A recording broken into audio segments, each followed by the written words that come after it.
are pursuing our special coverage for this edition of the ninth conference of the state parties to the United Nations Convention Against Corruption. And now we have the pleasure to have with us on RTV International Husnain Ahmed, head of the operation in the National Accountability Bureau in Pakistan. Great honor to be with us on RTV International. Thank you so much. Thank you. So to begin, how do you see the importance of this ninth edition, and what is your ambitions behind that? You see, this is a great opportunity for all nations to combat corruption. The importance of fighting corruption cannot be understated in any way. This conference, which is renewal of our commitment to fight corruption, gives us great opportunities, especially in the times of pandemic, when it was very challenging time. The Egypt has greatly hosted this. I must appreciate the arrangements, and I must appreciate the hospitality which has been displayed by the Egyptians over here.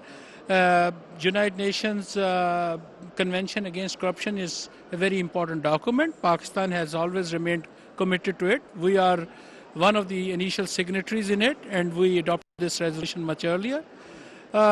National Accountability Bureau in Pakistan is the apex anti-corruption organization which is committed to fight corruption in Pakistan, and this conference is especially important with the perspective of international cooperation, the importance of which cannot be undermined.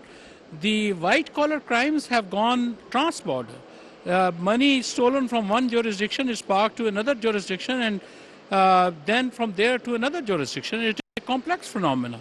And unless the Committee of Nations cooperate and come together, it will be difficult to fight this menace. And to fight this menace of corruption, this is very important that we go and agree on a uniform agenda. Yes. And then the stolen money from the poor nations get back to the jurisdictions where it actually belonged to. Yes. Because you will find that most of the stolen money is from the underdeveloped world, which is stolen from the underdeveloped world and parked in the developed parts of the country. Yes. I remark that there is some platforms here in order to make people connected, in order to exchange information on the high level, on the international level, in order to combat corruption. So this phenomena of corruption has been greater and greater on the ground. Why? You see, what I understand from your question, that surely over here in this conference there are a lot of opportunities, as I mentioned earlier, for networking as well, and also for mutual cooperation and provision of various platforms are here, such as Globe, Star, and upcoming Grace under the auspices of the United Nations.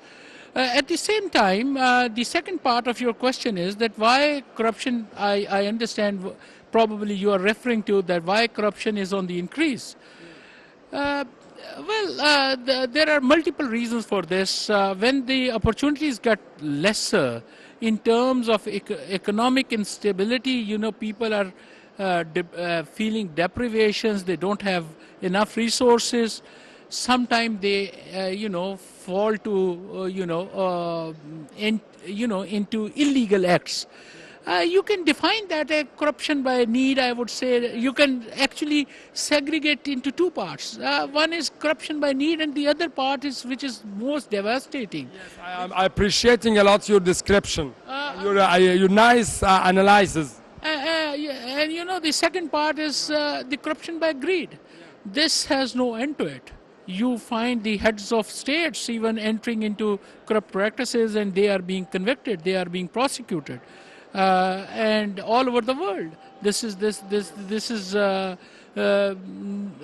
not limited to one single country. This is everywhere.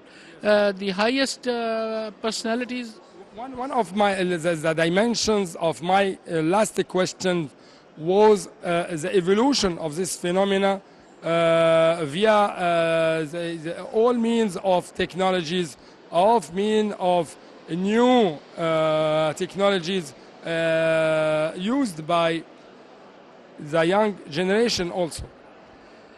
You see, as far as technology is concerned, technology is a tool, and tool does not produce any result by itself. It is the way you use a tool. The technology is always there to help. If we have technologies now, even the criminals use technology to to do crime more efficiently, more cleverly, and likewise the law enforcers or the people who are fighting corruption, they use technology to combat that even more effectively. So that way, the technology is also having a double edge. So how COVID how COVID makes more burdens in the fight against terrorism?